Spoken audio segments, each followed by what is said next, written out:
7 sabda Yesus. Saya akan share screen.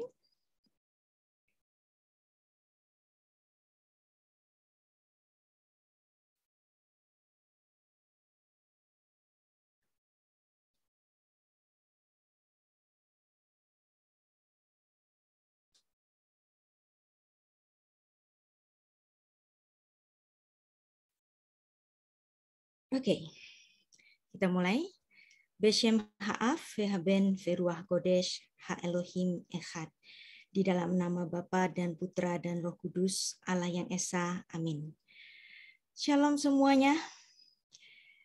Kita akan lanjutkan pembicaraan kita untuk mengupas 7 sabda Yesus Kristus. Selasa yang lalu kita sudah sampai pada sabda yang keempat. Saya akan review sedikit saja bahwa sabda yang keempat adalah ucapan pengharapan. Eli, Eli, lama sabachthani, yang biasanya disalahartikan sebagai ucapan penderitaan yang dahsyat kepada Yesus Kristus pada siksa salib, dan ini banyak sekali disalah mengerti juga oleh polemikus Muslim yang menyatakan dengan berteriak, Eli, Eli, lama sabachthani, Allahku, Allahku, mengapa engkau meninggalkan aku? Itu adalah suatu ucapan yang dimana Tuhan Yesus tidak rela untuk mati. Nah, kita sudah mengupas bersama bahwa Eli, Eli, lama sabachthani harus dikupas dalam mindset Ibrani, bahwa Mazmur pasal 22 ayat 1 dalam bahasa asli Ibrani, lagu ini judulnya adalah Ayelet Hasyachar, yang artinya nyanyian rusa betina di kala fajar. Nah, rusa betina, kata betina ini harus dipahami kenapa menggunakan terminologi rusa betina.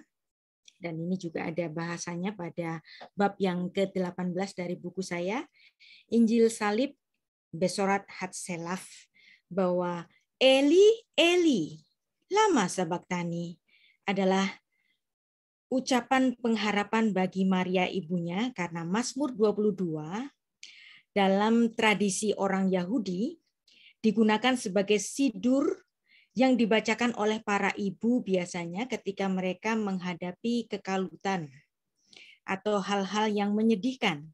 Dan berkaca dari apa yang dilakukan oleh Ratu Esther pada zaman pembuangan, Ratu Esther itu mendapatkan mukjizat ketika dia telah melakukan puasa 3 hari 3 malam, dan setelah itu dia mendapatkan mukjizat kehidupan.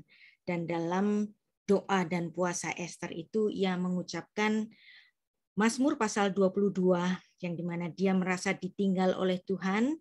Dan betullah dari usaha dari Esther ini, dan ketika dia membuat suaminya jatuh cinta dan dia bisa menggagalkan rencana jahat dari Haman, dan kelangsungan hidup bangsa orang Yahudi dapat diselamatkan, dan bangsa ini bisa terus eksis sampai nanti hadirnya Sang Mesias yang dijanjikan. Nah, kita juga akan membahas signifikasi tanggal 14 Nisan, Erev Pesach, bahwa 14 Nisan ini setidaknya itu terjadi secara kait-mengkait dalam sejarahnya orang-orang Israel. 14 Nisan seperti yang ditulis dalam Imamat 23 ayat 5. Dalam bulan yang pertama pada tanggal 14 bulan itu.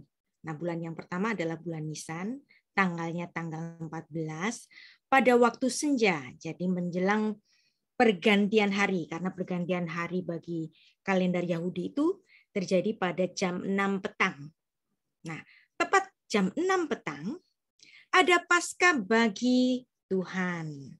Nah, apa yang terjadi pada 14 Nisan? Pada Paskah yang pertama ketika mereka dijajah di Mesir, yaitu kematian anak-anak sulung di Mesir, yaitu tulah ke-10, tulah yang terakhir, yang dimana bagi setiap rumah orang-orang Yahudi atau orang-orang Israel yang dilaburi dengan darah binatang, yaitu anak domba dilaburi di ambang pintu mereka, orang-orang Israel yang ada di dalam rumah itu tidak akan mendapati tulah kematian anak-anak sulung, yaitu tulah yang ke-10. Jadi, Hari Raya Paskah adalah hari raya mengenai mukjizat kehidupan. Keluaran 12 ayat 2. Sebab pada ini aku akan menjalani tanah Mesir, dan semua anak sulung dari anak manusia sampai anak binatang akan kubunuh. Dan kepada semua ilah-ilah di Mesir akan kujatuhkan hukuman. Akulah Tuhan. Nah, dari ayat ini terdapat kata Paskah. Nah, Paskah itu melewati, aku akan melewati bagi rumah-rumah yang sudah ditebus. Ditebus dengan apa? Darah. Kenapa harus ada penebusan darah? Kita sudah belajar pada Selasa yang lalu. Nah, Keluaran 12 ayat 13, dan darah itu menjadi tanda bagimu pada rumah-rumah di mana kamu tinggal. Apabila aku melihat darah, maka aku akan lewat. Nah, kata lewat ini ufasakti. Nah, fasak, pesak.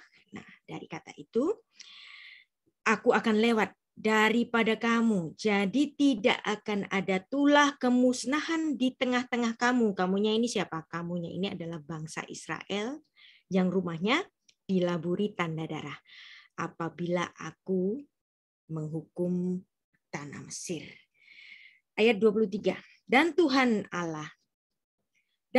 akan menjalani Mesir untuk menulahinya. Apabila ia melihat darah pada ambang atas pada kedua tiang pintu itu, maka Tuhan akan melewati pintu itu dengan tidak membiarkan pemusnah masuk ke dalam rumahmu untuk menulahi. Jadi sang pemusnahnya ini ada dan Tuhan menjagai setiap rumah-rumah orang Israel. Nah, dari situlah kata Pesak atau Paskah itu lahir. Nah, ada signifikasi tanggal 14 Nisan, yaitu pada saat Tuhan Yesus ada di hadapan persidangan. Nah, ketika Pilatus mengatakan, inilah raja kalian, hine malchelchem. Hine malchelchem. Inilah rajamu. Nah, dan itu terjadi pada tanggal 14 Nisan juga. Nah, di mana itu ditulis? Ditulis dalam Yohanes 19 ayat 4. Ya. Saya baca. Hari itu ialah hari persiapan Paskah. Jadi, hari persiapan Paskah ini dalam bahasa Yunani, karena bahasa asli di mana Rasul Yohanes itu menulis adalah Paraskevitu Paskah. Hari persiapan Paskah. Dan hari persiapan Paskah ini bahasa Ibraninya adalah Erev Pesak. Nah, Erev Pesak ini sudah kita pelajari tadi bahwa Erev Pesak terjadi pada 14 Nisan, tanggal 14 Nisan. Kok sama harinya? Inilah modus dari Alkitab kita, bahwa selalu ada tipologi dan kemudian ada penggenapannya di Perjanjian Baru. Nah, bukan kebetulan juga bahwa Ta'anit Ester, yaitu puasa Ester 3 hari 3 malam, seperti yang ditulis dalam Ester 4 ayat 16, itu juga terjadi pada tanggal 14 Nisan. Nah, ini kita dapat membaca penafsiran dari Rashi untuk Ester pasal 4 ayat 17, bahwa puasa itu terjadi pada tanggal 14, 15, dan 16 pada bulan Nisan. Nah, jadi bukan kebetulan ada tanggal yang sama. Nah, ini namanya kalau dalam ilmu orang Ibrani untuk mempelajari Alkitab ini namanya intertextuality study. Ada keterkaitan bukan hanya antar Perjanjian Lama, tetapi juga sampai ke Perjanjian Baru. 14 Nisan, Paskah pertama di Mesir. Kemudian ada 14 Nisan ketika Ester mengharapkan ada mukjizat kehidupan, Dan terjadilah 3 hari kemudian. Itu juga pada tanggal 14 Nisan. Kemudian saat penggenapan dari semuanya itu, Tuhan Yesus ada di hadapan persidangan, dan hari ketika dia disalib juga sama, 14 Nisan. Jadi di sini, seperti apa yang sudah dipuasakan oleh Ratu Ester, sehingga Ester dikenal sebagai ibu bangsa, oleh karena puasanya itu ada mukjizat kehidupan. Nah, puasa Ester 3 hari 3 malam pada saat Paskah membawa mukjizat kehidupan, rencana Haman untuk genosida orang-orang Yahudi pada saat pembuangan di Babel digagalkan. Kedudukannya di Perjanjian Baru, sosok Ester ini digenapi dengan sosok Maria Ibu Yesus. Bagaimanapun, Maria memiliki andil dalam karya keselamatan ini karena Maria adalah satu-satunya perempuan yang dipilih Allah. Rahimnya dipinjam oleh Tuhan untuk dihinggapi Allah yang inkarnasi. Anda bisa bayangkan 9 bulan Allah inkarnasi itu ada di dalam tubuhnya. Jadi perawan suci Maria dipilih Tuhan untuk dipinjam rahimnya sebagai sarana bagi kelahiran Sang Mesias yang dijanjikan. Dalam kitab tradisi Yahudi, dalam Yoma 29a, nama Ester dikaitkan dengan Ayelet Hasyachar, si rusa betina, Mazmur pasal 22 yang disebut dalam Mazmur Daud itu. Sehingga bukan kebetulan kalau Tuhan Yesus mengutip frasa dari Mazmur pasal 22 yaitu Eli, Eli, lama sabachthani di hadapan ibunya saat di kayu salib. Dia menyatakan kepada ibunya, ya, seperti yang sudah ada di dalam tradisi orang Yahudi dan dipercayai dan dicatat dalam Yoma 29a. Ucapkanlah Eli, Eli, lama sabachthani, seperti Ester. Dan 3 hari kemudian engkau akan melihat fajar, yaitu fajar kehidupan. Jadi jelas Eli, Eli, lama sabachthani ini adalah ucapan pengharapan bagi Maria ibunya. Dalam 3 hari 3 malam ia akan melihat mukjizat kehidupan. Nah, ada satu hal lagi, satu nubuat yang luar biasa dan ditulis di dalam Mazmur pasal 22 juga, yaitu nubuat kematian berdarah merah kirmizi. Nah, di mana itu? Itulah sebabnya kita penting membaca Alkitab kita dalam wawasan budaya Ibrani dan bahasa asli Ibrani. Ya, walaupun Anda tidak memiliki keharusan untuk memahami sastra Ibrani, sekarang saya perkenalkan mengenai hal ini. Ya, seperti yang ditulis dalam buku saya, halaman 119, mengenai nubuat kematian Kristus yang berdarah. Mazmur pasal 22 yang ditulis oleh Raja Daud 1000 tahun sebelum Tuhan Yesus lahir, menuliskan simbol-simbol yang dramatis tentang kematiannya yang berdarah dan membasahi kayu salib tempat tubuhnya itu digantungkan. Hasil dari penyiksaan-penyiksaan itu membuat salib berbercak darah. Dan penggambaran bahwa darah Sang Mesias akan noda-noda darahnya pada kayu salibnya pun sudah dinubuatkan dalam syair yang ditulis dalam Mazmur pasal 22 ini. Kita baca. Tetapi aku ini ulat dan bukan orang, dan celah bagi manusia, dihina oleh orang banyak. Nah, bahasa Inggris nulisnya but I am a worm. Ulat. Ya. Ulat, a worm, cacing. Ya. Nah, kalau Anda membaca ini ulat, worm, cacing, Anda nggak akan dapat esensi dari Mazmur 22 ayat 7 ini. Maka Anda harus membacanya dalam Alkitab bahasa asli Ibrani. Ve'anochi tolaat. Ve'anochi tolaat. Nah, tolaat ini menarik. Kenapa kok dibilang tolaat? Tolaat ini adalah ulat, jenis ulat kirmisi, yang gendernya itu adalah ulat kirmisi betina. Nah, kenapa betina? Kalau Anda baca dalam bahasa Indonesia ulat, ya ulat. Ulat apa saja. Ulat yang bikin gatel bisa, ulat bulu bisa. Dalam bahasa Inggris, worm, cacing, ulat, bisa macam-macam ulat. Tapi kalau Anda membaca dalam bahasa Ibrani, tolaat, jelas di sini. Tola, ya, itu untuk gender laki-lakinya. Tolaat itu untuk gender perempuan. Nah, jadi satu kata dalam bahasa Ibrani di sini bukan penerjemahannya yang salah, tetapi di sini ada lost in translation. Memang tolaat itu adalah ulat, memang tolaat itu adalah worm, tapi sayangnya di sini penerjemahnya tidak belajar mindset Ibrani, baik bahasa Indonesia maupun bahasa Inggris King James. Ada banyak orang mengatakan harus baca King James baru benar. Tapi di sini King James pun lost in translation.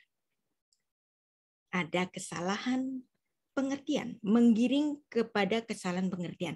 Kalau kita membaca ini, aku ini ulat. Nah, seolah-olah orang itu menganggap dirinya itu sedang ada di titik terendah, dia itu ulat. That's it. Tapi kalau Anda membaca ini dalam bahasa asli Ibrani, aku ini tolaat. Ulat kirmisi betina. Nah, lagi-lagi betina. Nah, kalau ulat kirmisi betina bentuknya seperti ini. Wow. Ya, jadi dia ulat semacam ini, ulat kirmisi ini biasanya menempel di sebuah pohon dan apabila dia berkembang biak, ini sangat luar biasa sekali. Nah, kita teruskan ayatnya dulu ya, baru nanti kita akan belajar mengenai apa itu tolaat. Ayat 8, semua yang melihat aku mengolok-ngolok aku. Mereka mencibirkan bibirnya, menggelengkan kepalanya, melihat penderitaannya itu. Nah, jadi di sini Mazmur 22 ayat 7, nomina maskulin untuk ulat tadi itu tola. Tapi di ayat 7 ini bukan nulis tola, tapi nulisnya apa? Tolaat. Nah, tolaat ini adalah gender perempuan untuk ulat kirmizi.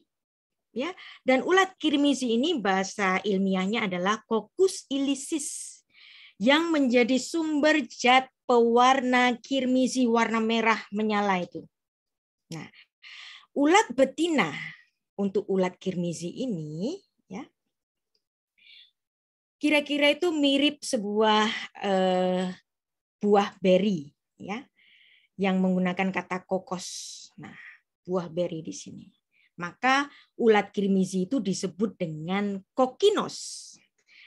Karena ulat itu disebut juga Coccus ilicis karena bahasa Yunaninya menyebutnya dengan kokinos yang berhubungan dengan buah beri tadi. Tapi bahasa Ibraninya tolaat atau lebih tepatnya tolaat shani. Ya. Ulat kirmisi penghasil warna merah. Jadi beda sekali dan artinya jauh lebih dalam. Nah, tolaat ini telurnya itu mengandung warna merah, kadang-kadang juga keungu-unguan karena mengandung asam kermes. Biasanya adanya itu menjelang bulan April. Wow. Nah, bulan-bulan April musim semi itu kan bulan Paskah. Jadi berkembang biaknya ulat kirmizi ini sesuai juga dengan kematian Kristus. Apakah ini kebetulan? Ya, mengenai ulat kirmizi ini. Nah, ulat kirmizi bahasa modernnya adalah Kermes vermilio. Nah, jadi ini juga merupakan sumber dari warna-warna merah yang digunakan di tabernakel juga. Nah, kenapa ini disebutkan oleh sang pemazmur? Menarik untuk mencermati kehidupan ular kirmizi ini. Karena setiap induk betina ulat kirmizi ini selalu mempertaruhkan hidupnya saat dia berkembang biak dan menghasilkan kehidupan baru. Dia harus membelah tubuhnya dan kemudian keluarlah cairan-cairan kemerahan dan telurnya itu keluar, membasahi dari kayu atau pohon tempat dia berhinggat. Dan dia di situ melekatkan dirinya dengan kuat dan tidak terlepas. Sambil bertelur, sambil membelah tubuhnya. Dan keluarlah warna merah. Jadi di sini Anda bisa melihat suatu gambaran visual dari kematian Sang Mesias betul-betul ditunjukkan pada Mazmur 22 ayat 7 ini. Jadi noda merah si indung ini memberikan kehidupan bagi nanti anak-anak yang dilahirkan. Dan ini bisa kita baca dalam tulisan Henry Madison Morris dalam bukunya The Biblical Basis for Modern Science. Halaman 73. Jadi selain secara fisik, Sang Mesias juga mengalami penganiayaan secara mental. Dia secara fisik dianiaya sampai darahnya itu bercucuran membasahi kayu salib itu. Seperti si induk ulat kirmizi yang membelah dirinya untuk memberikan kehidupan. Demikianlah pula Yesus Sang Mesias membelah dirinya, mati, mempersembahkan hidupnya untuk kehidupan yang baru. Bukankah ini luar biasa?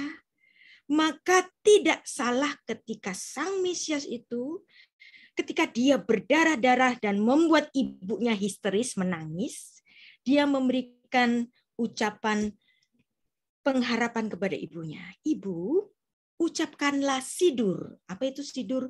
Sidur adalah doa yang dibacakan atau doa yang dihafalkan. Eli, Eli, lama sabachthani. Ini adalah pengharapan bagi ibunya bahwa dalam 3 hari 3 malam ia akan melihat kehidupan. Dan Maria sebagai lambang feminin dari gereja menerima mukjizat kehidupan 3 hari 3 malam setelah Yesus mempersembahkan dirinya setelah berdarah-darah di kayu salib itu. Bukankah ini luar biasa? Nah, baik, sekarang kita akan masuk kepada ucapan yang kelima, penderitaan jasmani. Jadi penderitaan jasmani hanya ada di Aku Haus, Yohanes 19 ayat 28.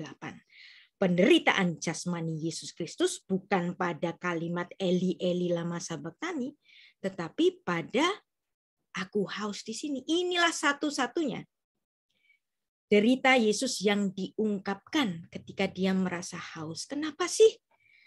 Dia setelah bertubi-tubi mengalami penganiayaan, juga sidang-sidang sampai dia disalib di atas kayu salib. Tidak ada satupun keluh keluar di dalam mulut Yesus. Termasuk Eli Eli lama sabachthani itu bukan keluhan. Kita sudah memahami bersama Eli Eli lama sabachthani adalah ungkapan atau sabda penghiburan. Tetapi hanya satu di sini ada ungkapan aku haus. Nah, jadi bisa Anda bayangkan. Ketika Anda begitu sedih dan kemudian mengungkapkan sesuatu, mulut Anda biasanya jadi apa sih? Jadi keluh. Yesus Kristus saking cintanya kepada ibunya, ketika dia melihat ibunya bersedih, berteriak, tidak tahan melihat anaknya sedang mengalami siksa, Yesus Kristus ini memang sudah menitipkan ibunya kepada murid yang dikasihinya itu juga kan. Tetapi bagaimanapun sebagai sang putra, dia tidak tahan melihat ibunya menangis. Maka tenggorokannya itu menjadi keluh melihat kesedihan ibunya. Maka kemudian Yesus berteriak dalam bahasa Ibrani, Sameti, aku haus. Dengan kesedihannya itu melihat sang ibu. Nah, ini adalah suatu penderitaan ragawi yang biasa, sangat manusiawi sekali, karena manusia sangat perlu air untuk bertahan hidup. Ada yang mengatakan bahwa tubuh kita itu 80% terdiri dari air. Yesus Kristus tidak satupun ketika dia disiksa mengatakan, aduh sakit. Tidak. Tetapi ketika ia melihat ibunya sedang bersedih, lehernya menjadi keluh. Dan dia mengatakan, aku haus. Nah, sesuai juga yang ditulis dalam Mazmur 69 ayat 22, pada waktu aku haus, mereka memberi minum anggur asam. Nah, Mazmur 22 ayat 16. Kekuatanku kering seperti beling, lidahku melekat pada langit-langit mulutku, dan dalam debu maut kau letakkan aku. Nah, di sini Yesus, unsur manusianya, merasakan kehausan itu. Nah, Yohanes 19 ayat 28 sampai 29. Sesudah itu karena Yesus tahu bahwa segala sesuatu telah selesai, berkatalah ia supaya genaplah yang ada tertulis dalam kitab suci, aku haus, di mana itu ditulis Mazmur 22 ayat 16, Mazmur 69 ayat 22. Ya. Ayat 29. Di situ ada suatu berkas penuh anggur asam. Mereka mencucukkan bunga karang yang telah dicelupkan dalam anggur asam pada sebatang hisop, ya seperti spon, namun lalu mengunjukkannya ke mulut Yesus. Nah, ucapan yang kelima segera menyusuli ucapan yang keempat. Inilah satu-satunya ucapan yang mengungkapkan penderitaan badani. Padahal sebelumnya Yesus menolak minum anggur bercampur mur yang diberikan. Nah, itu ditulis dalam Markus 15 ayat 22. Kenapa? Anggur bercampur mur itu ditolak oleh Yesus. Ya. Alkitab mencatat bahwa dalam peristiwa penyaliban ini, Yesus Kristus diberi 2 macam minuman untuk penahan rasa sakit akibat kekejaman siksa salib itu. Yang pertama, minuman anggur bercampur mur, Markus 15 ayat 23. Dan yang kedua adalah minuman anggur bercampur empedu, Matius 27 ayat 34. Ada kemungkinan bahwa, ya ini tafsir, ada kemungkinan bahwa Matius mengartikan anggur itu bercampur empedu, sedangkan menurut Markus anggur itu bercampur mur. Yang keduanya itu memiliki fungsi untuk mengurangi rasa sakit. Kalau zaman sekarang ini orang makan Ponstan atau Panadol merah untuk mengurangi rasa nyeri gitu kan. Yang keduanya itu ditolak oleh Yesus. Kenapa kok ditolak? Karena Yesus sengaja dan sudah siap sedia untuk menghadapi siksa salib sekaligus kematiannya. Dan memang kematian Yesus ini adalah kematian korban. Dan anggur bercampur mur yang mengandung rasa untuk mengurangi rasa sakit itu ditolak oleh Yesus. Tapi Yesus menerima minuman yang lain, yaitu oksos. Apa itu oksos? Jenis anggur asam atau seperti cuka yang merupakan minuman biasa bagi pekerja di ladang, bagi tentara kelas rendah, untuk membasahi kerongkongan dan bibirnya yang kerontang. Yang memang bertubi-tubi sudah mengalami siksa, sekaligus dia melihat ibunya yang sedang menangis, dia merasa keluh. Sehingga setelah minum ini, kemudian Yesus dapat mengucapkan seruan kemenangan, yaitu apa? Tetelestai, yang dalam bahasa Ibrani itu adalah Nislam. Nah, sekarang kita akan mendalami sabda ke-6, ucapan kemenangan. Sudah selesai. Tetelestai. Nislam. Kata tetelestai ini sesuai maknanya dalam bahasa Yunani, diterjemahkan sudah selesai. Dalam bahasa Inggrisnya, it is finished. Yohanes 19 ayat 30. Tapi bagaimana orang Ibrani memaknai kata Yunani tetelestai ini? Tentu Yesus tidak menggunakan kata Yunani tetelestai. Kenapa? Karena tetelestai adalah bahasa asing. Dan Yesus adalah orang Yahudi. Yesus kalau nggak ngomong Ibrani, tentu saja dia bicara Aramaik sebagai bahasa sehari-hari. Jadi Yesus tidak bicara tetelestai. Kita bayangkan, seperti yang diterjemahkan oleh Elias Hatter di sini, dia memberikan penerjemahan bagi tetelestai itu dengan Nislam. Nah, Nislam ini equal dengan kata Yunani tetelestai yang diterjemahkan dengan sudah selesai atau it is finished. Kita baca ayatnya. Yohanes 19 ayat 30.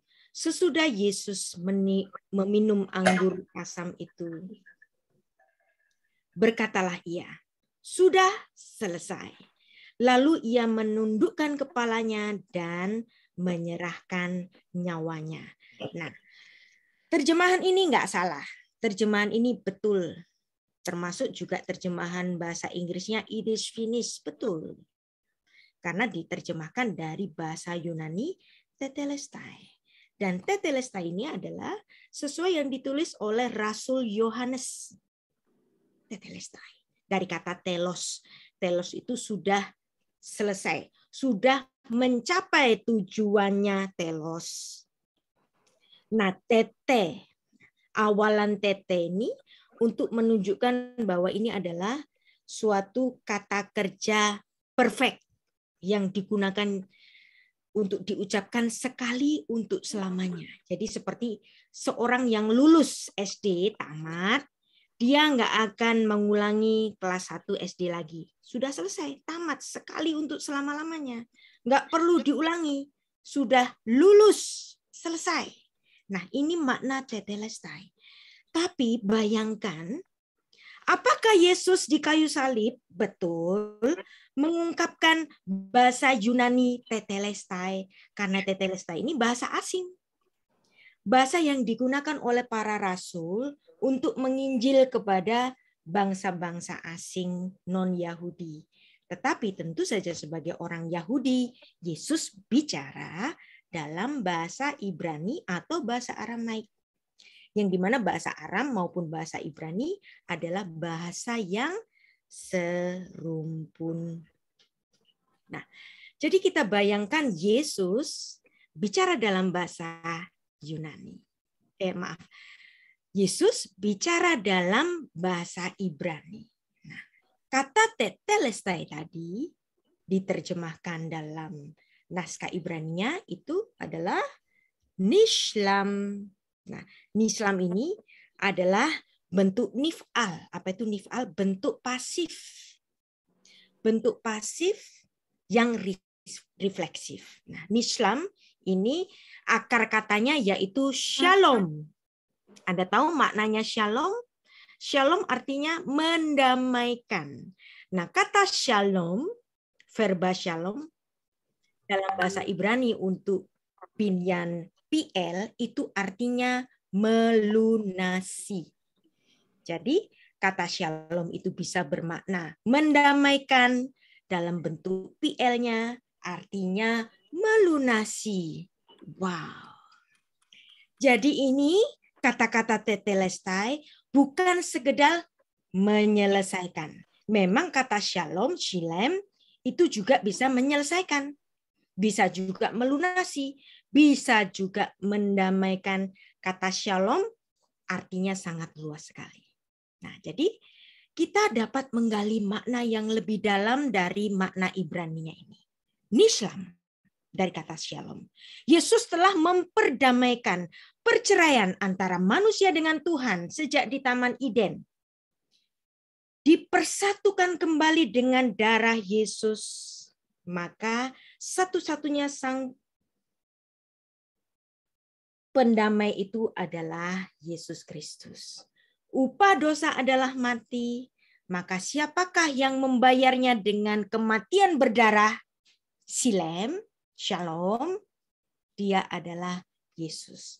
Maka Yesus mengatakan shalom di kayu salib dalam bentuk nifal. Jadi shalom menjadi nishlam. It is finished. Itu sudah diselesaikan. Sudah diselesaikan apanya? Diselesaikan pembayarannya. Karena hutang dosa adalah mati. Wow, sekali lagi dengan menggali makna Ibrani, Anda mendapatkan makna yang lebih dalam dan lebih luas dan lebih dramatis dan lebih menggugah hati. Itu sudah diselesaikan.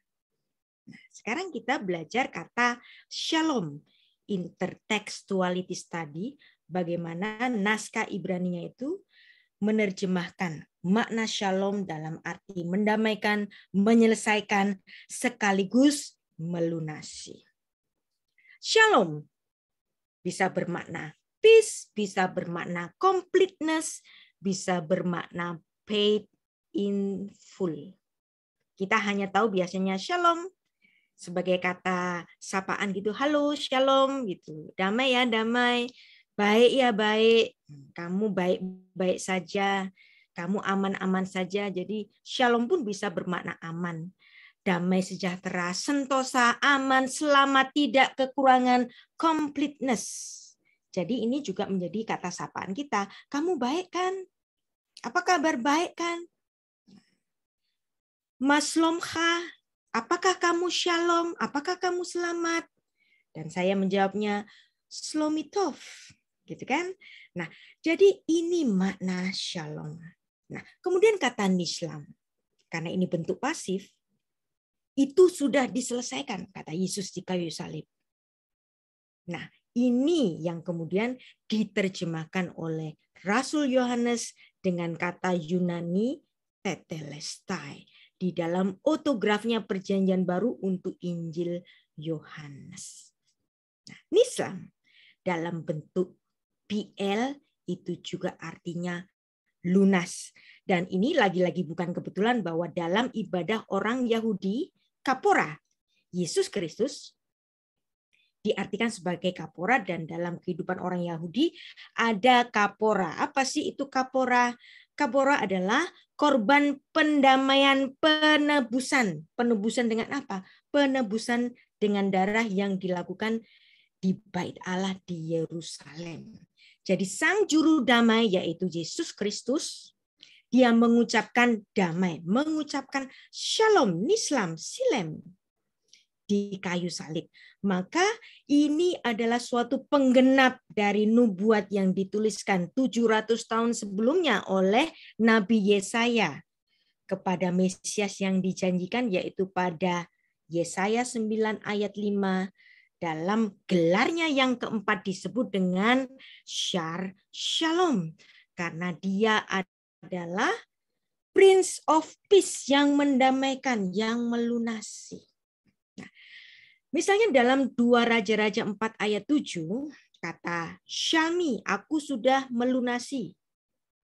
Kata Shalom dalam artian lunas. Jadi misalnya ini juga kata shilem dalam bahasa Ibrani modern itu juga masih digunakan. Misalnya, aku telah membayar tagihan itu. Shilamti al-hashbon. Aku sudah bayar tagihan-tagihannya. Shilamti al-hashbon. Nah, kata shilamti ini adalah bentuk PL dari kata shalom. Aku sudah bershalom pada tagihan-tagihan itu. Kenapa shalom? Aku sudah bayar. Kemudian dia sudah membayar buku itu. Bahasa Ibrani, untuk bahasa Ibrani modern. Hu shilem al-hashefer. Karena dia sudah membayar, maka dia sudah boleh membawa buku itu. Coba kalau dia belum bayar, diterakin sama yang jual, kamu belum bayar. Kemudian yang ketiga, misalnya ada ungkapan, mereka sudah membayar sewa apartemen. Bahasa Ibraninya, hem shilmu et shekar hadira. Mereka sudah membayar tagihan-tagihan apartemen itu, sewa apartemen itu. Shilmu dari kata shalom ditambahi u. Shilmu, mereka sudah membayar. Jadi kata shalom juga artinya membayar. Ayub 22 ayat 27 itu juga sebagai bukti bahwa kata shalom dalam artian membayar shilem, bentuk PL. Nah, apa itu PL? PL adalah bentuk aktif, untuk aktif secara intensif untuk suatu kata kerja. Shalom menjadi shilem.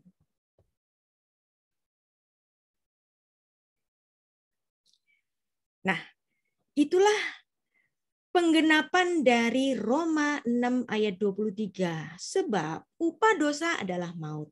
Hutang dosa adalah maut. Hutang dosa adalah mati. Maka hutang dosa yang upahnya mati harus dibayar dengan mati. Di mana dasarnya? Dalam Kejadian 2 ayat 17. Pada hari engkau melanggarnya, pada hari engkau memakannya, pada hari engkau berdosa, pastilah engkau mati. Itulah yang mendasari dari Roma 6 ayat 23, upah dosa adalah mati. Dan kematian itu dibayar oleh Yesus. Seperti yang ditunjukkan oleh Yohanes Pembaptis, karena dia tahu Yesus Kristus lahir di Migdal Eder, di kandang domba yang merupakan kandang yang khusus untuk mempersembahkan domba-domba yang dipersembahkan di bait Allah. Jadi Yesus Kristus bukan lahir di kandang domba sembarangan, tetapi di Migdal Eder, tempat yang suci, tempat yang dimana untuk mengepul domba-domba yang sedianya akan dipersembahkan di bait Allah, maka Yesus harus lahir di kandang domba, yaitu di Migdal Eder.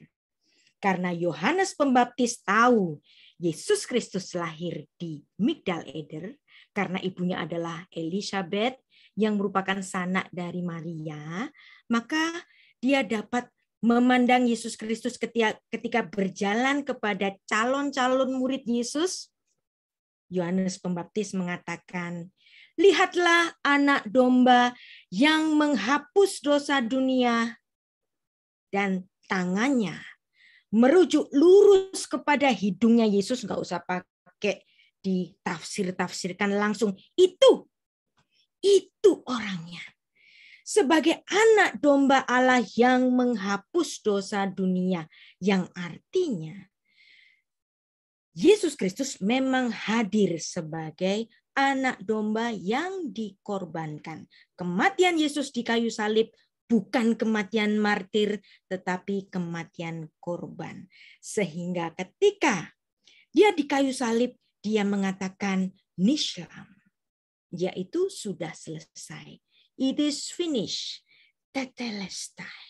Nah, kata nishlam, silem, yang artinya sudah dilunasi, ini adalah bentuk konjugasinya dalam verba Ibrani. Kalau Anda belajar sastra Ibrani, ya nggak perlu Anda pusingkan ini. Ini untuk orang-orang yang memiliki keingintahuan terhadap naskah Ibrani di Alkitab kita yang luar biasa. Ya, nah kita juga membaca Amsal 16 ayat 7 di mana kata shalom, dia mendamaikan, yaslim, artinya didamaikannya. Jadi shalom dalam artian mendamaikan. Nah, dalam artian juga mission complete, sudah menyelesaikan dalam bentuk hif'il. Dia sudah menimbulkan penyelesaiannya. Shilamti, aku sudah menyelesaikannya. Nah, ini juga lagi-lagi kajian untuk sastra Ibraninya. Nah, kalau Anda ingin tahu ini, Anda ikuti pelajaran sastra Ibrani yang sudah saya rekam 30 unit. Nah, oke, kita akan teruskan. Bahasan kembali mengenai Kejadian 3 ayat 21. Kenapa Tuhan tidak berkenan kepada cawat kulit daun yang dibikin oleh Adam. Tuhan kemudian membunuh binatang yang tidak berdosa. Diambil kulitnya, dijadikan pakaian bagi penutup aurat Adam, kemaluan Adam, sebagai suatu tipologi bagi garment of salvation. Dan ini mula dari ibadah sakramental. Dan menjadi satu penegas bahwa cara bebas dari mati dibayar mati. Gara-gara Adam berdosa, harus ada oknum yang lain yang tidak berdosa, yaitu anak domba, harus dibunuh oleh Tuhan, kemudian kulitnya digunakan sebagai pakaian keselamatan bagi Adam. Itulah sebabnya kalau Anda membaca dalam Ibrani 9 ayat 22, tanpa penumpahan darah tidak ada pengampunan. Contohnya di mana? Buktinya di mana? Banyak. Misalnya dalam kitab-kitab imamat mengatur ibadah sakramental Israel yang hampir keseluruhannya itu menggunakan korban darah. Nah, maka ibadah orang Yahudi sebelum runtuhnya Bait Allah adalah sebuah sakramen religion, bahwa pengampunan dosa harus memberikan korban berdarah. Upah dosa adalah mati, hutang dosa adalah mati. Dibahas dalam Roma 3 ayat 25, kita baca, Yesus Kristus telah ditentukan Allah menjadi pendamaian, lekapora. Nah, kata kapora ini dari kata kafar. Nah, Anda tahu cover bahasa Inggris, tutup, cover, ya, atau tas koper dalam bahasa Indonesia, tas yang untuk menutup. Nah, kata cover, kafar, ini berasal dari bahasa Ibrani. Nah, Yesus sebagai cover, sebagai jalan pendamaian karena iman di dalam darahnya. Hal ini dibuatnya untuk menunjukkan keadilannya. Karena ia telah membiarkan dosa-dosa yang telah terjadi dahulu pada masa kesabarannya. Upah dosa adalah mati. Itu adalah hukum Tuhan. Tuhan tidak dapat mencabut hukumnya sendiri. Maka ketika dia mengadakan pengampunan, saat itu pula Tuhan menghisap konsekuensi dari upah dosa adalah mati menjadi tanggungannya sendiri. Maka kematian itu dihisap oleh Tuhan sendiri. Dia harus lahir ke bumi sebagai manusia, mati di kayu salib untuk sebagai pelunasan dari hukumnya sendiri. Di mana itu? Kejadian 2 ayat 17, upah dosa adalah mati. Kalau yang mati manusia ya udah selesai. Ya, nggak ada kita. Masuk neraka semua, tapi Tuhan tidak menginginkan itu. Karena sedianya manusia diciptakan untuk tidak mati. Nah, 1 Yohanes 2 ayat 2, dia adalah pendamaian, hilasmos bahasa Yunaninya. Tetapi dalam bahasa Ibraninya, kapora, dia adalah jalan yang mengcover. Cover apa? Dosa-dosa manusia. Untuk segala dosa kita. Ya, seperti yang ditulis di sini. Dia adalah jalan yang menutupi untuk segala dosa kita, dan bukan untuk dosa kita saja, tetapi juga dosa seluruh dunia bagi orang-orang yang percaya kepadanya di dalam iman. Oke, kita teruskan. Apa juga yang dibahas dalam Kolose 2 ayat 14-15. Dengan menghapuskan surat hutang. Kenapa surat hutang? Jadi seolah-olah ketika manusia itu berdosa, ketika Adam berdosa, dia memiliki surat hutang. Oleh ketentuan-ketentuan hukum mendakwa dan mengancam kita. Dan itu surat hutang itu ditiadakannya dengan memakukan pada kayu salib. Ia telah melucuti pemerintah-pemerintah dan penguasa-penguasa dan menjadikan mereka tontonan umum dalam kemenangannya atas mereka. Dalam bagian yang lain, Rabi Shaul juga mengatakan 2 Korintus 5 ayat 18 demikian. Dan semuanya ini dari Allah, yang dengan perantaraan Kristus telah mendamaikan kita dengan dirinya, yang telah mempercayakan pelayanan pendamaian itu kepada kami. Jadi, tidak ada cara lain untuk menggenapi dari hukumnya sendiri, bahwa Tuhan harus datang ke bumi, menjadi jalan pendamaian, menjadi cover, yakni harus mati menebus dosa, harus mati untuk membayar hutang dosa dengan memakukan surat dakwaan, surat hutang dosa itu di kayu salib. Itulah cara Allah, cara yang Allah tentukan, dan hanya satu cara itu. Manusia bersalah kepada Allah. Harus Allah yang menentukan cara pengampunannya. Dan cara pengampunan yang demikian dipilih oleh Allah. Dia datang sendiri ke bumi, melunasi hutang dosa itu. Nah, kata shalom itu berasal dari sores, shin, lamet, mem. Ya, bisa berganti menjadi shilem, bisa berganti menjadi nishlam, bisa berganti menjadi shilamti, shalmi, dan seterusnya. Kalau Anda belajar sastra Ibrani, verba Ibrani 1 bisa berubah menjadi 490 bentuk.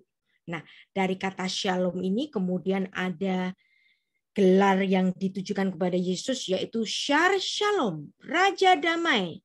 Kenapa hanya Sang Mesias saja yang disebut Raja Damai? Karena Sang Mesias adalah satu-satunya oknum yang menjadi juru damai dari perceraian antara manusia dengan Tuhan sejak di Taman Eden. Musa mengajarkan perdamaian, betul. Daud mengajarkan perdamaian, betul. Abraham mengajarkan perdamaian, betul. Tetapi sang juru damai yang membereskan dosa sejak Adam, satu saja, yaitu Adam akhir, maka dia disebut dengan Shar Shalom. Yesaya 9 ayat 5. Saya selalu terenyuh hati saya untuk membaca ayat ini. Sebab seorang anak telah lahir untuk kita. Seorang putra telah diberikan untuk kita. Lambang pemerintahan ada di atas bahunya, dan namanya disebutkan orang penasehat ajaib, Peleyoet, Allah yang perkasa, El Gibor, Bapa yang kekal, Afiat, Raja Damai, Shar Shalom. Kenapa hanya Sang Mesias saja yang disebut Raja Damai? Prince of Peace, karena Sang Mesias satu-satunya yang mengkonfirmasi pendamaian itu, yang melunasi dengan darahnya. Nislam, maka tidak salah ketika Yesus mengatakan Nislam, itu sudah diperdamaikan, itu sudah dilunasi, sudah diselesaikan. Diselesaikan apa? Pembayarannya. Nah, jadi di sini bukan kebetulan, ya. Di kitab Kejadian ada satu oknum yang menjadi imam dari El Elyon. Allah yang maha tinggi, dia adalah Melkisedek. Dia adalah Raja Salem. Nah, Salem ini adalah nama lain dari Yerusalem. Nah, Yesus disalibkan di Golgota. Di mana sih itu di Golgota? Di Yerusalem. Jadi tidak salah juga ketika Sang Mesias ini disebut sebagai Sang Juru Damai, Shar Shalom, dan dia Allah sendiri. Allah itu adalah Allah yang sempurna, Allah yang perfect. Nah, kata perfect itu juga menggunakan kata Salem, Shalom, Shalem, Shilem, Nislam. Ya, semuanya ditujukan kepada Sang Mesias, dan ini juga menjadi atribut bagi Allah yang sempurna. Allah kita disebut dengan Adonai Shalom. Allah yang mendamaikan. Kesempurnaan Allah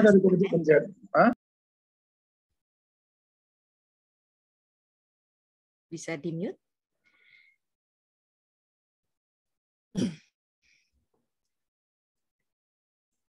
Jadi, Anda tahu kata Salem artinya damai. Nah, bukan kebetulan juga. Putra dari Daud bernama Salomo dari kata Shalom. Salomo ini di Yerusalem, dia membangun bait Allah. Siapa yang bangun bait Allah? Shalom. Di mana? Di Yerusalem. Nah, kata Yerusalem ini menarik sekali. Ya, karena Yerusalem itu adalah sebuah nama yang artinya kota yang mengajarkan kedamaian. Tapi sebelum itu kita akan belajar mengenai Allah yang sempurna. Karena Allah kita itu teleios. Nah, teleios juga berurusan dengan kata tetelestai tadi, yang akar katanya juga sama telos, salem. Karena itu haruslah kamu sempurna, sama seperti Bapamu yang di surga sempurna. Allah yang sempurna. Nah, memenuhi seperti yang diucapkan oleh Tuhan Yesus dalam Matius 26 ayat 28, inilah darahku, darah perjanjian yang ditumpahkan bagi banyak orang untuk pengampunan dosa. Pengampunan dosa hanya dengan darah, dan ucapan ini merupakan penggenapan dari pengharapan Mesias yang sudah dimaklumatkan Tuhan sejak Kejadian 3 ayat 15. Sudah dilunasi oleh Yesus Kristus di kayu salib, nislam. Sudah diperdamaikan, sudah dilunasi. Maka hanya Yesus Kristus disebut dengan Shar Shalom, Sang Raja Damai. Nah, sekarang yang terakhir. Yang terakhir sabda ke-7, ucapan penyerahan. Ya Bapa, ke dalam tanganmu kuserahkan nyawaku. Nah, kata ini kalau dibaca dalam bahasa Indonesia atau dalam bahasa Inggris, ini kayaknya ya biasa-biasa saja. Orang mau mati, ya udah ngasih nyawanya, menitipkan nyawanya kepada Tuhan. Biasa itu. Tuhan, ke dalam tanganmu kuserahkan nyawaku. Tapi ya, lagi-lagi kalau Anda membaca ini dalam bahasa Ibrani, ini luar biasa. Dalam mindset Ibrani, dalam wawasan Ibrani, ini luar biasa sekali. Dan ini adalah sidur kedua yang dikutip oleh Yesus. Nah, sidur yang pertama adalah sidur Ayelet Hasyakar, Eli, Eli, lama sabachthani. Nah, ini adalah sidur yang kedua. Afi beyadecha afkit ruhi. Bapa, ke dalam tanganmu kuserahkan nyawaku. Ini dibahas dalam bab yang ke-21 dalam buku Injil Salib, Besorat Hatselaf. Menarik sekali. Kenapa Tuhan Yesus mengutip Afi beyadecha afkit ruhi. Bayangkan kalau Anda itu orang Yahudi, mendengar Yesus mengucapkan kata ini, kok Yesus ngutip sebuah doa malam. Nah, ini adalah doa malam, doanya orang Yahudi sebelum tidur. Afi beyadecha afkit ruhi. Lagi-lagi Yesus mengutip sidur yang diambil dari kitab Mazmur. Yang ditulis dalam Lukas. Lukas 23 ayat 46. Lalu Yesus berseru dengan suara nyaring.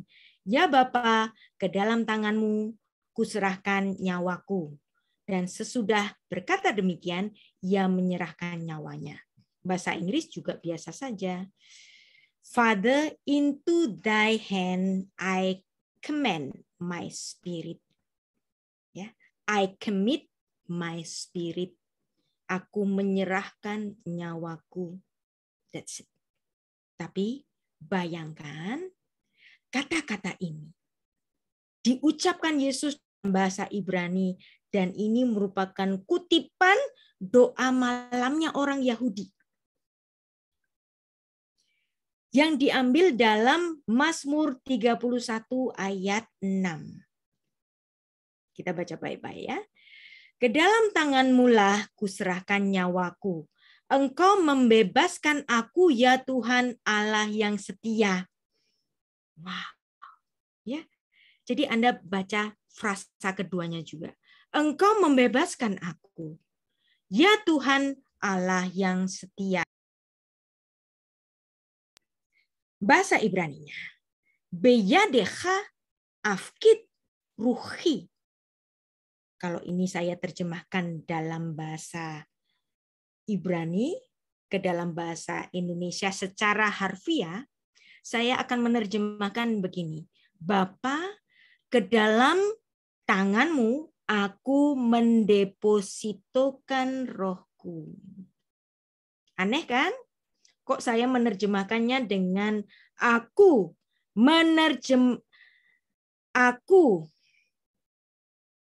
mendepositokan rohku. Aneh, ya. Nah, kata afkit ya dari akar kata pakat ya, fe, kof dan dalet. Apa makna pakat di sini? Yang kemudian dalam bentuk yiktol orang pertama tunggal itu afkit. Aku mendepositokan rohku. Luar biasa ya. Jadi kata afkit tadi dari sebuah sores atau akar kata pakat. Ya, pakat. Pakat di sini. Dalam bentuk hifilnya itu menjadi hifkit. Pakat menjadi hifkit. Kemudian menjadi mafkit untuk bentuk partisipelnya. Nah, bentuk partisipel ini juga bisa digunakan sebagai nomina. Mafkit. Ya, pakat, hifkit, mafkit. Nah, kata mafkit dalam bahasa Ibrani modern sekarang digunakan sebagai dalam artian deposito. Kayaknya sih lucu, tapi artinya luar biasa. Dan Anda dapat memahami ini, kenapa Yesus mengucapkan kata-kata beyadecha afkit pakat yang artinya mendepositokan rohku. Nah, jadi kata ini, bayangkan Anda sedang nitip uang ke bank. Anda depositokan. Anda depositokan uang 10 juta. Kemudian Anda sewaktu-waktu Anda dapat menariknya kembali. Anda kan nitip. Nah, ketika Anda menariknya kembali, kadang-kadang dan biasanya Anda sekaligus dapat menarik dari bunga deposito itu. Deposito itu bukan? Nah, yang artinya di sini ada manfaat dari deposito ini. Nah, sekarang Anda bayangkan. Yesus Kristus rohku. Yang artinya di sini Yesus mengatakan aku titip rohku. Kalau titip sewaktu-waktu bisa kembali. Nah, jadi ada hubungannya dengan apa yang diucapkannya pada sabda yang keempat. Ibu, ucapkanlah Eli, Eli lama sabaktani. Seperti sidur yang dibacakan sejak zaman Ester. Maka dalam tiga hari 3 malam akan ada mukjizat kehidupan. Nah, di sini Yesus mengatakan, Bapa, ke dalam tanganmu aku mendepositokan rohku. Dititipkan kepada Bapa. Nah, dalam bahasa Ibrani modern, misalnya, bentuk infinitif dari kata pakat itu lehavit, mendepositokan uang ke bank. Bentuk partisipalnya tadi mafkidim. Nah, dua-duanya itu bermakna mendepositokan. Nah, misalnya kalau ada orang Yahudi modern hari ini mengatakan anahnu mafkidim kesef babang. Kami atau kita mendepositokan uang di bank. Nah, ketika kita mendepositokan uang di bank, sewaktu-waktu dapat kita klaim balik uang itu dan bahkan kita mendapatkan manfaatnya. Nah, kalau kata pakat ini diterjemahkan dalam bahasa Inggris, I commit, atau dalam bahasa Indonesia, aku menyerahkan, ya udah diserahkan gitu aja. Mau mati, mau meninggal gitu kan. Maknanya tidak sedalam ini. Tetapi bagi pendengar Yesus waktu itu, kata-kata ini lagi-lagi merupakan suatu pengharapan. Ya, bahwa kalau Yesus menitipkan rohnya, jadi sewaktu-waktu Yesus dapat mengklaim back kembali nyawanya itu. Dan ini adalah harapan bahwa satu saat dia pasti akan mendapatkannya kembali pada kebangkitannya di antara orang mati pada hari yang ketiga. 3 hari 3 malam setelah ada di kubur itu. Nah, jadi inilah yang terjadi pada kebudayaan orang Yahudi. Mereka ada banyak sidur. Nah, sidur doa itu namanya Modeh Ani. Namanya Abi Afiadecha Afkit Ruhi. Nah, dalam buku pendidikan dasar Amerika, kalau Anda juga sering melihat film Amerika yang ditulis sejak abad ke-18, dalam The New England Primer mengajarkan satu formula doa malam sebelum tidur yang juga didasarkan pada Mazmur 31 ayat 6 ini. Yaitu doa yang lazim diajarkan pada orang tua.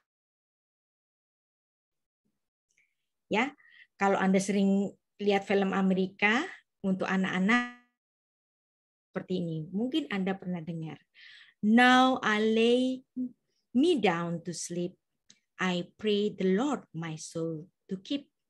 If I should die before I wake, I pray the Lord my soul to keep. Nah, jadi ketika anak-anak kecil ini belajar berdoa sebelum tidur, orang tuanya mengajarkan, kalau aku mati dalam keadaan tidurku ini, maka kiranya Tuhan memelihara nyawaku ini. Dan kemudian bangun pagi, terima kasih Tuhan atas pagi yang indah, aku dapat menghirup udara segar kembali. Nah, ini sebenarnya berasal dari tradisi Yahudi, dari doa malam Avi Beyadecha Afkit Ruhi, yang kemudian disusul dengan Modeh Ani. Nah, jadi doa malam bagi orang Yahudi itu mengambil dari Mazmur 31 ayat 6 tadi, Beyadecha, ke dalam tanganmu aku mendepositokan rohku, malam ini aku mau tidur. Doa malamnya orang Yahudi. Dan doa malamnya orang Yahudi itu diucapkan Yesus di kayu salib. Bapa, ke dalam tanganmu aku mendepositokan rohku. Luar biasa kan? Nah, bagi ibunya, bagi Maria-Maria yang lain, bagi perempuan-perempuan yang ada di hadapannya, dan bagi murid yang dikasihinya, mereka tentu saja terhenyak ketika Yesus mengatakan doa malam, mengutip sidur Yahudi doa malam, Abi Beyadecha Afkit Ruhi. Dan inilah doa yang dibaca oleh orang-orang Yahudi untuk doa malam. Imtishaf lo tifkat Shahafta ve'areva sunatecha. Kalau aku berbingung, jangan ada ketakutan. Biarlah tidurmu itu dengan nyenyak. Samni keeson bat ain. Adalah seperti biji matamu. Betsel kenafecha. Tatsireni. Di bayangan kepak sayapmu akan melindungi aku. Ani syakhafti fe isyana fe tsoti. Biarlah aku tidur dan dia yang terjaga bagiku. Ki Adonai Yishmecheni. Karena Tuhan menjadi sandaran bagiku. Dan cantik sekali. Beyadecha kit ruhi.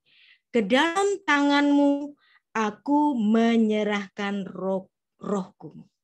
Padita oti Adonai el emet. Ridimi. Ridimi itu saya kok tiba-tiba lupa. Ridimi itu tebuslah aku, maaf ya. Tebuslah aku Allah. Nah, jadi Anda lihat di sini. Beyadecha afkit ruhi. Ke dalam tanganmu aku menyerahkan rohku. Ya Tuhan, aku mendepositkan rohku. Allah penebusku, Allah yang benar. Kemudian pagi, orang yang sudah mengucapkan doa malam ini mensyukuri telah menghirup doa pagi. Nah, menghirup udara pagi dengan mengatakan Mode ani, thank God I'm alive. Ya, jadi bisa Anda bayangkan. Ketika Tuhan Yesus mengatakan Avi beyadecha afkit ruhi, yang merupakan doa malam yang lazim dibacakan oleh orang-orang Yahudi. Nah, Yohanes, ibunya, perempuan-perempuan yang lain, orang-orang Yahudi yang ada di hadapan Yesus di situ, bisa membayangkan setelah ini aku dapat mensyukuri Modeh ani. Thank God I'm alive. Kenapa kita mendapatkan kehidupan? Karena kehidupan kita telah diberi oleh Tuhan dengan jalan kematiannya. Yesus yang mati bagi kita untuk memberikan kehidupan bagi kita. Modeh ani levanecha. Tuhan, terima kasih. Aku telah menghirup pagi ini di hadapan-Mu. Melekhae fekayam. Ya Raja semesta yang memberikan kehidupan. Sehe hersarta. Binishmati behamlah. Karena Engkau telah memberikan kasih karunia-Mu di dalam kasih sayang-Mu kepadaku. Rabba emunatecha. Your faithfulness is great. Kasih setiamu yang besar. Jadi Anda bisa membayangkan Rasul Yohanes sambil menunggu, berharap-harap cemas akan ada mukjizat kehidupan yang membuat Rasul Yohanes ini mengatakan Modeh ani. Thank God I'm alive. Jadi di kayu salib ketika Yesus mengutip Mazmur 31 ayat 6 bagi orang-orang yang percaya, bagi mereka yang sungguh-sungguh telah ditebus, kita mempercayai kalaupun kita mati, nyawa kita ada di dalam tangan Tuhan, kita depositokan kepada Tuhan, dan kita mendapatkannya kembali dengan bunga bank yang sangat besar, yaitu apa? Kehidupan yang kekal. Oleh kematian Kristus, kita yang beriman kepadanya sungguh memperoleh kehidupan yang kekal, dan kita pun hari ini, ya, saya ajak Anda semuanya, mari kita mengucapkan Modeh ani. Thank God I'm alive. Aku menjadi orang-orang yang memiliki kehidupan yang kekal oleh karena Kristus yang telah mati bagiku. Mengapa Tuhan Yesus mengucapkan doa malam orang Yahudi? Sekarang kita tahu jawabannya. Supaya kita dapat mengucapkan doa pagi Modeh ani. Thank God I'm alive. Haleluya. Luar biasa kan? 7 sabda yang diucapkan oleh Yesus, dan saat itu di bait Allah tabir bait suci terbelah dan terjadi gempa bumi. Bukan kebetulan, karena di bait Allah itu ada ruang suci dan maha suci yang hanya imam besar saja yang boleh masuk.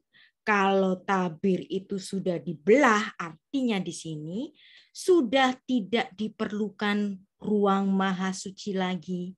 Karena imam besar, yaitu Sang Mesias, sudah membayar hutang dosa oleh karena darahnya sendiri, maka tabir bait suci itu dibiarkan Tuhan terbelah untuk menjadi tanda bahwa ini adalah akhir dari hukum Taurat yang mengikat orang-orang Israel dalam tatanan-tatanan ibadah sesuai Torah, dan ini sekaligus menyelesaikan ibadah-ibadah dengan korban yang diserahkan di Bait Allah melalui tangan-tangan dari imam-imam besar yang melayani di Bait Allah. Sekarang enggak perlu lagi karena Yesus sudah menyerahkan nyawanya dan terbelahlah tabir dalam Bait Allah itu.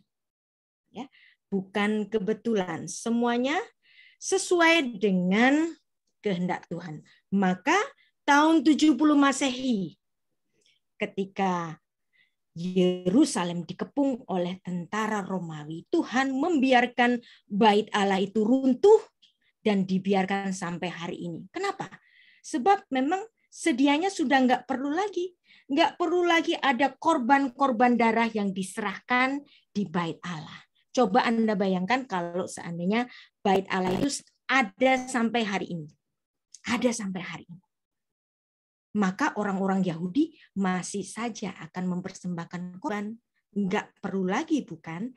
Karena sudah Allah yang inkarnasi pada saat ia mati di kayu salib.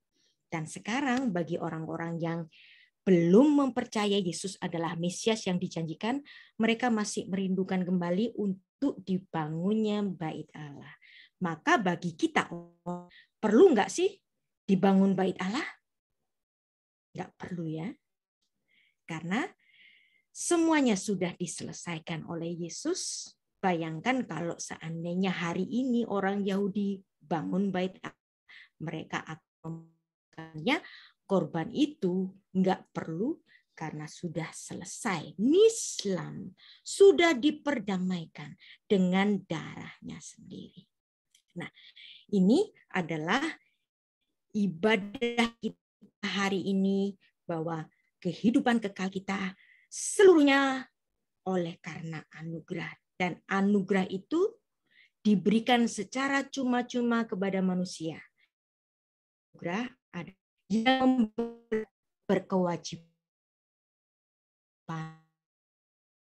diberi anugerah atau diberi kehidupan. Kita nggak punya hak karena kita, tapi diberikan anugerah karena kasih Allah. Dan kita syukuri bahwa kita semua yang ditebus oleh karena konsep anugerah yang Tuhan berikan. Ya. Konsep kasih karunia anugerah. Kalau agama-agama lain, upaya manusia mencapai surga dengan amal ibadah mereka, zakat-zakat yang mereka bayar, dengan amalan-amalan ibadah yang macam-macam. Tetapi keimanan bagi murid-murid Kristus adalah upaya surga mencapai manusia. Tuhan yang berusaha mencapai manusia, Dia yang menyelesaikan semua hutang dosa itu dengan darahnya sendiri.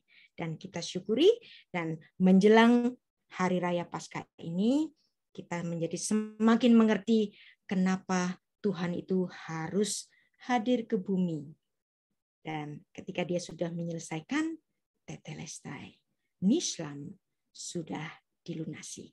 Baik, sudah selesai 7 sabda Tuhan yang memberikan kita kehidupan.